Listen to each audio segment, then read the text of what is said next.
Alors, eh bien, on en est au 3e chapitre de Jonas. On va continuer. Dans le premier chapitre, Jonas a refusé d'aller prêcher la repentance à Ninive.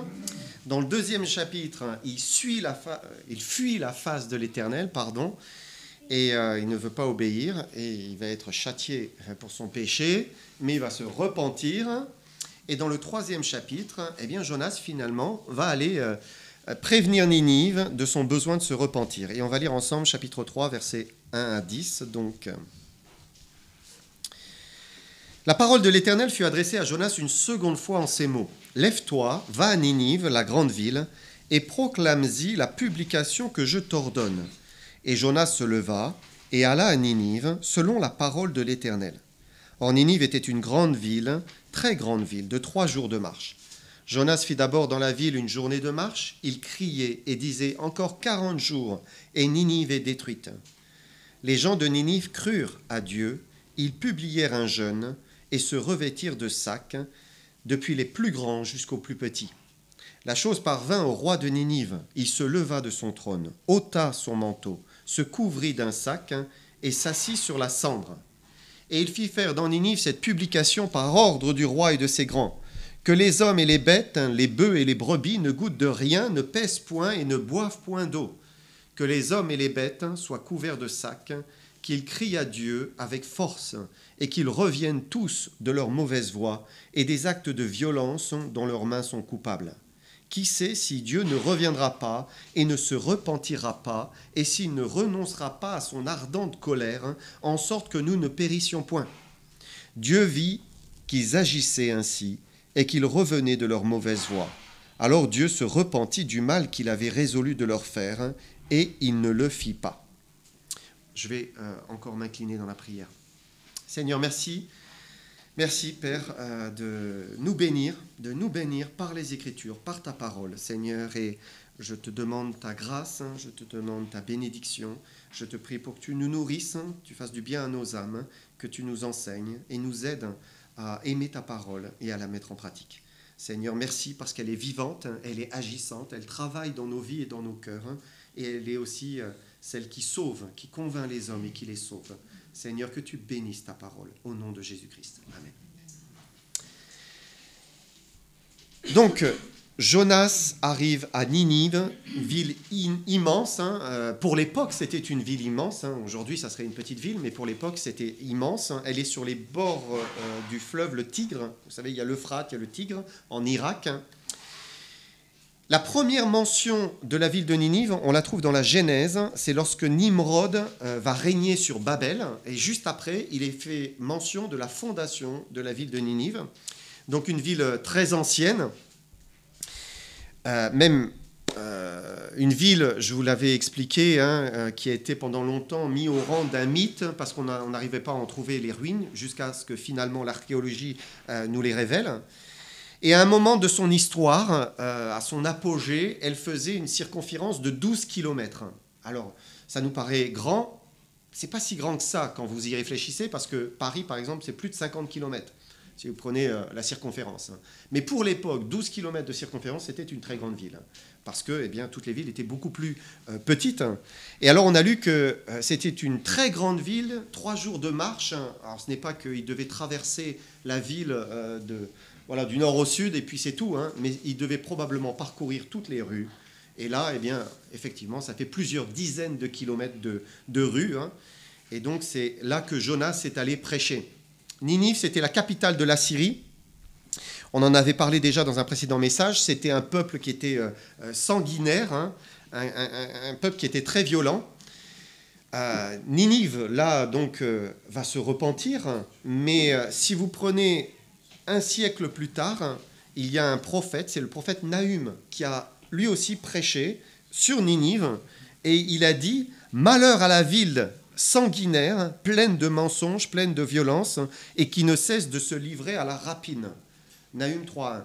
Et donc, il semble que Ninive s'est repentie, et puis après, elle est retombée. La génération suivante est retombée dans leurs péchés d'autrefois.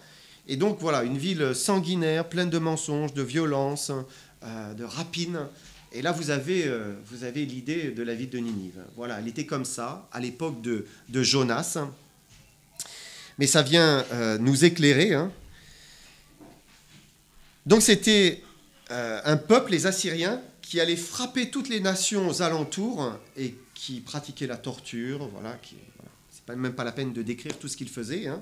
Mais à la violence, on peut ajouter tous les cultes idolâtres, hein, puisque dans la ville, il y avait le temple principal, hein, temple à la déesse Ishtar. Hein.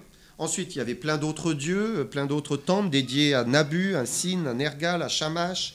Il y avait 15 portes tout autour de la ville. Chaque porte était dédiée à un faux dieu.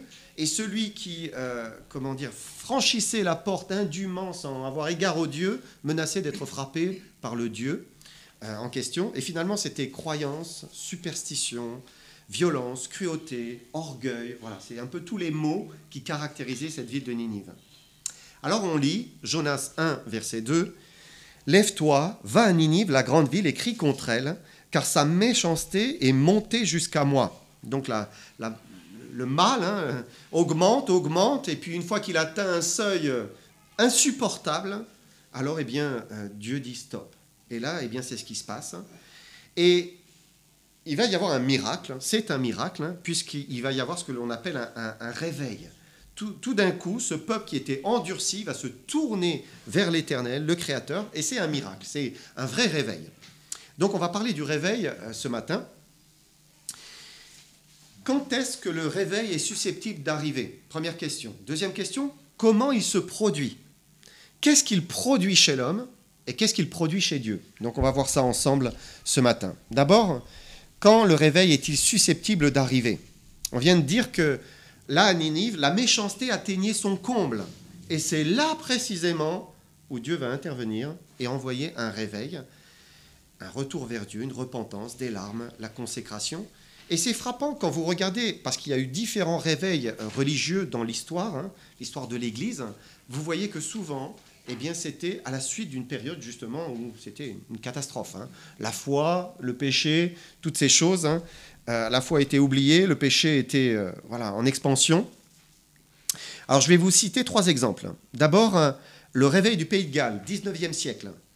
Donc c'était à l'époque la révolution industrielle. Il y avait beaucoup de travail pour les basses classes et les classes moyennes. Mais leur distraction, c'était l'alcool. Et l'alcool coulait à flot. Même on vantait les mérites de l'alcool. On disait que c'était très très bien. On en donnait même aux enfants en bas âge. Ça les calmait. Alors avec toutes les séquelles, hein, vous donnez de l'alcool à un enfant de moins de 5 ans, bien c'est sûr, il y a des séquelles. Hein. Alors, en 1815, je lisais que les alcools forts étaient taxés en Angleterre, mais la bière, elle restait bon marché, au point que les employeurs offraient la bière à leurs employés. Donc, on buvait. Il y a eu à un moment une épidémie de choléra, 1831, et on s'est aperçu que les basses classes sociales étaient moins touchées par le choléra, parce qu'ils ne buvaient pas l'eau, en fait. Ils buvaient de la bière. Donc, ils étaient préservés du choléra. Mais alors avec l'alcool, vient tout ce qui est avec, hein, les grossièretés, la violence, les coups, hein, les femmes battues, les blasphèmes, tout ça c'était très courant. Hein. Il y a un pasteur, William Morris, il écrit quelque chose pour l'époque, et on se dirait, il peut l'écrire pour aujourd'hui, hein. Il dit que la jeunesse était matérialiste, hein, consacrée à Mammon, c'est-à-dire à l'argent, au dieu de l'argent. Rien ne change, hein, mais c'était à l'époque déjà comme cela. Et c'est là, dans ce contexte-là de péché, d'addiction, de violence, d'amour du monde, que Dieu va envoyer un réveil. Et il y a énormément de personnes qui vont se repentir hein, et changer complètement et marcher avec Dieu. Un autre exemple, c'est un plus petit réveil, un réveil plus modeste, hein, c'est le réveil de la Drôme qui a eu lieu en 1922-1939, dans cette période-là, donc c'est en France, hein. Et pareil, les églises étaient dans un état pitoyable. Alors il faut dire, on est juste l'après-guerre. Hein, et donc il y a eu beaucoup d'hommes qui sont partis au front, même des pasteurs, hein, ils sont partis. Les églises sont abandonnées, on trouve des ronces, des portes fermées, tout est abandonné, tout est dans un très mauvais état. Hein.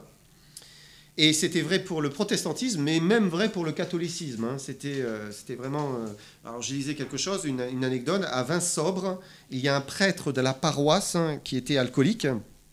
Alors, les paroissiens aimaient le saouler. Ils disaient, Alors il appelait notre pasteur. Notre pasteur a fait l'aller-retour, il est allé de Rome à l'évangile, de l'évangile au Rome. Donc voilà. C'est pour vous dire, même dans le catholicisme, c'était pas ça. Hein. Donc tout était affaibli et il y avait beaucoup de péchés. Et là, Dieu envoie un réveil et il permet une vraie humiliation, un retour vers le Seigneur. Hein. Et il y a eu des conversions, beaucoup de conversions à Jésus-Christ.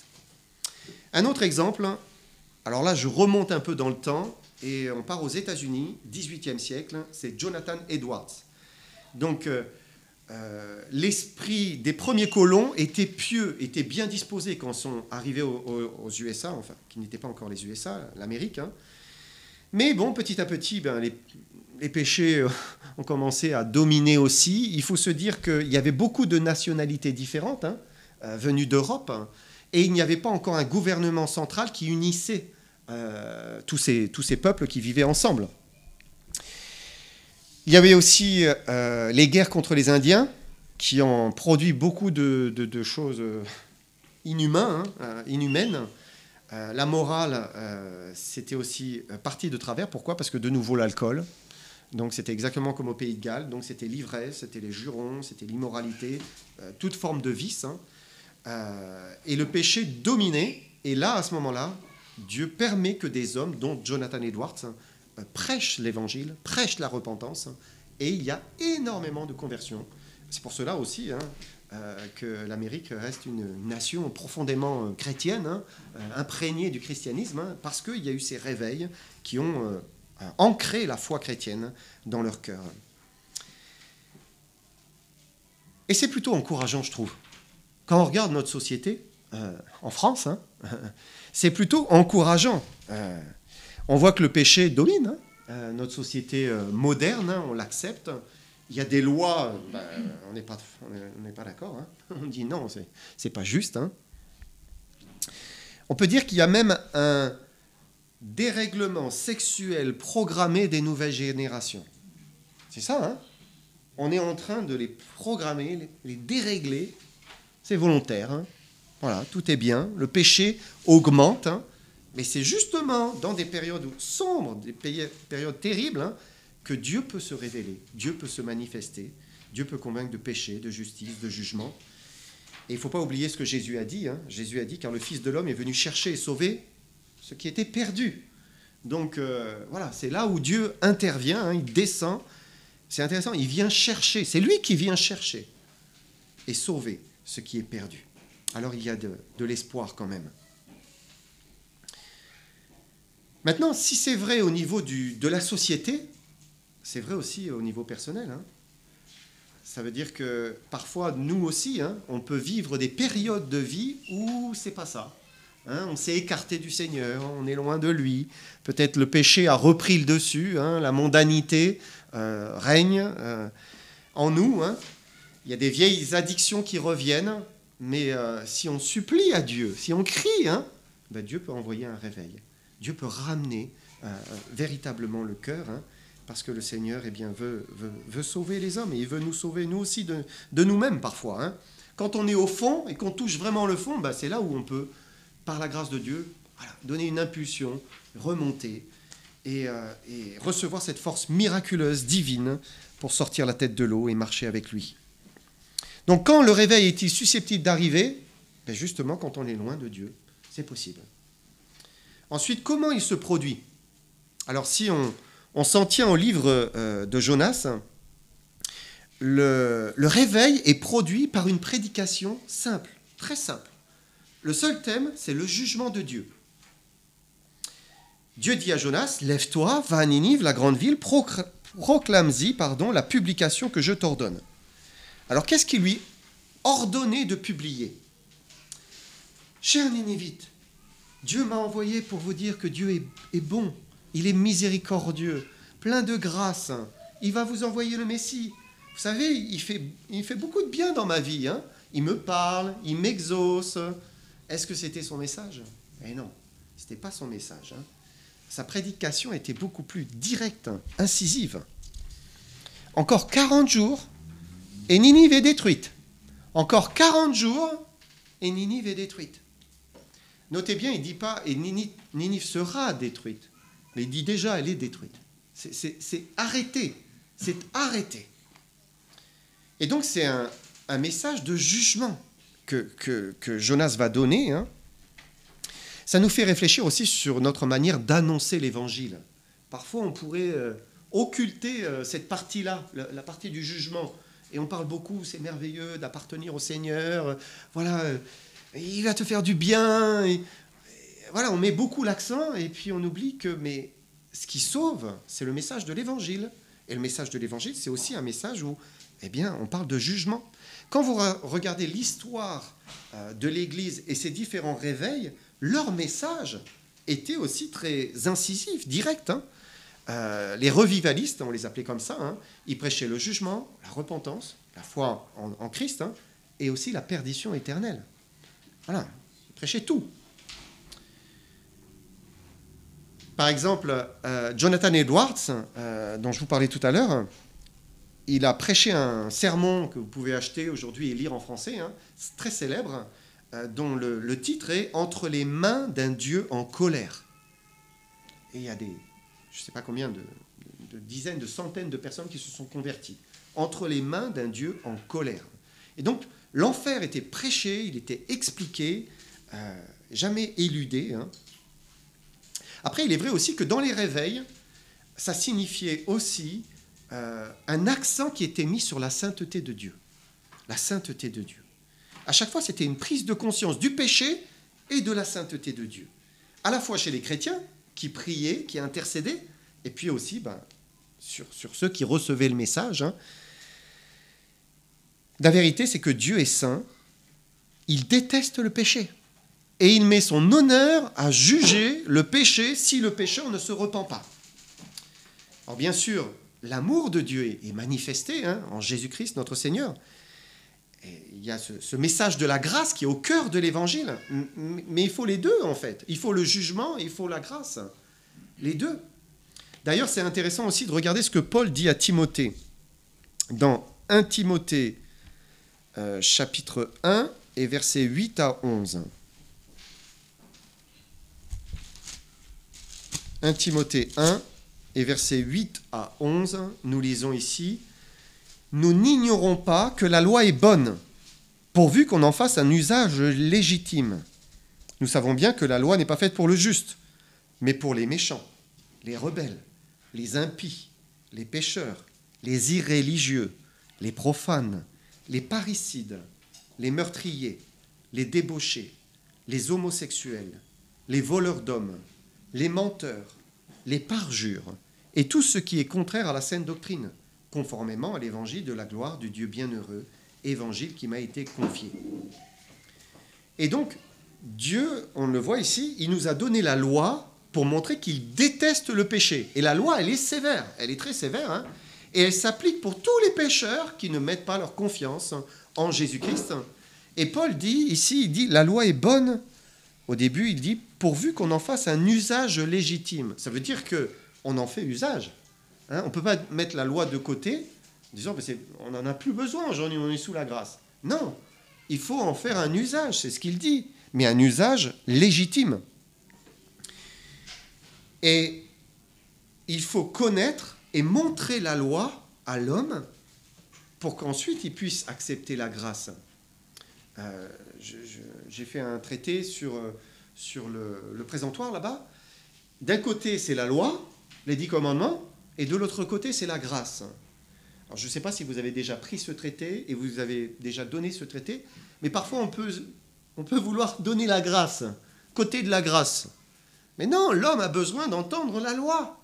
Il a besoin de comprendre que devant la loi divine, il est coupable. C'est là où le Saint-Esprit convainc de péché, de justice, de jugement. Parce qu'il y a énormément de versets qui nous parlent de la grâce, mais il y en a aussi énormément qui nous parlent du jugement, et particulièrement dans l'Ancien Testament. Alors je vous en donne ici quelques-uns, rien que dans le Nouveau Testament. Romains 1, 18.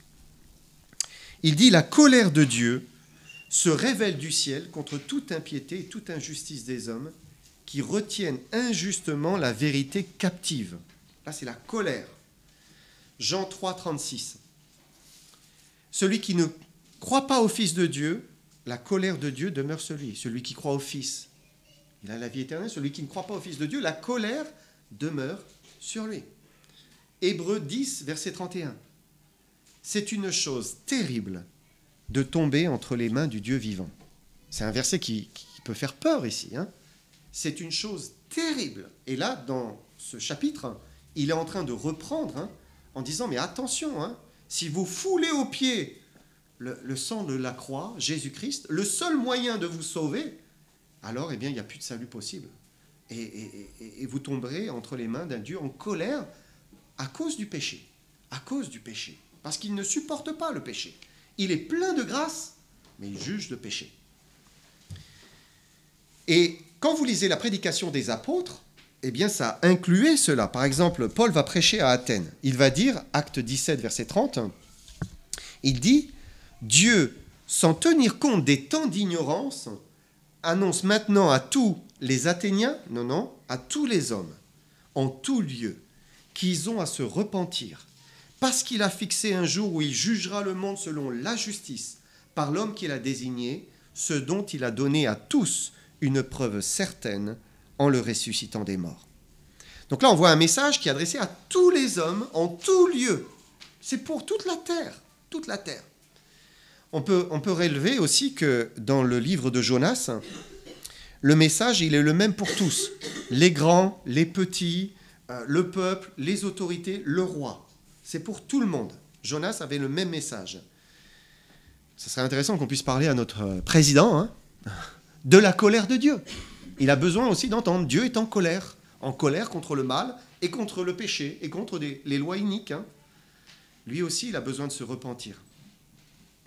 Et donc, le réveil se produit quand il y a une prise de conscience que Dieu est au-dessus, qu'il est saint et qu'il y a un jugement.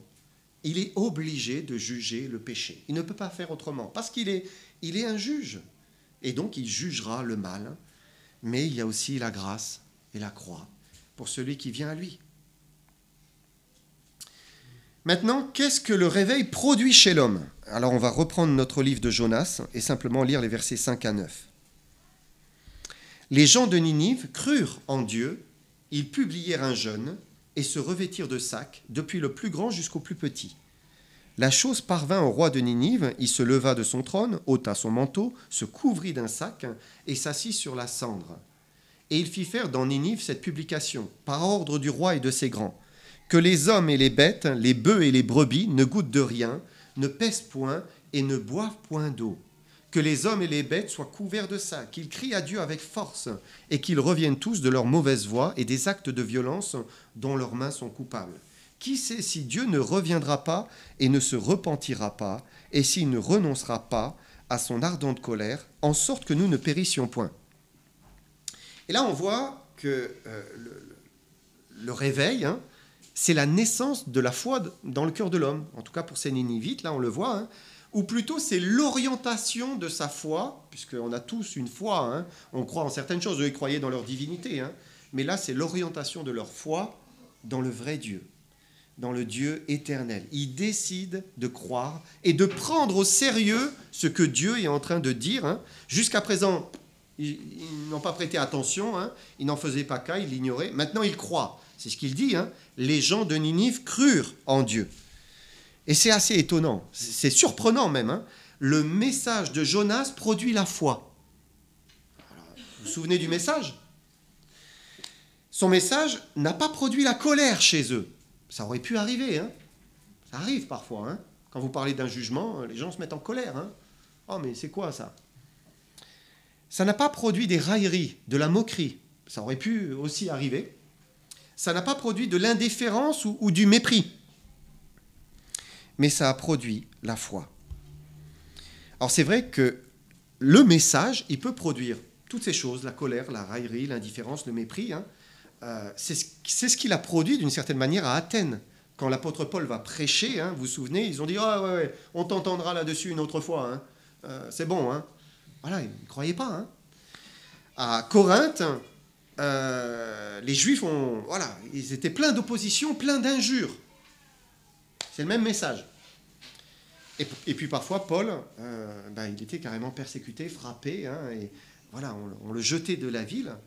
Mais à Athènes, plusieurs ont cru. À Corinthe, plusieurs ont cru.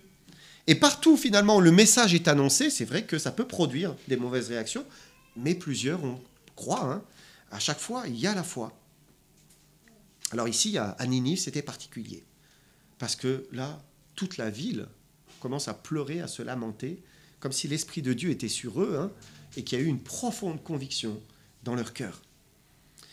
Ensuite, avec la foi, ce message donc a produit une profonde humiliation, un désir de s'abaisser, de se repentir. Parce que finalement, l'homme, il est un peu comme le roi de Ninive, assis sur son trône. Chaque homme est assis sur son propre trône, le trône de sa vie. Je fais ce qui me plaît. Je décide de ma vie.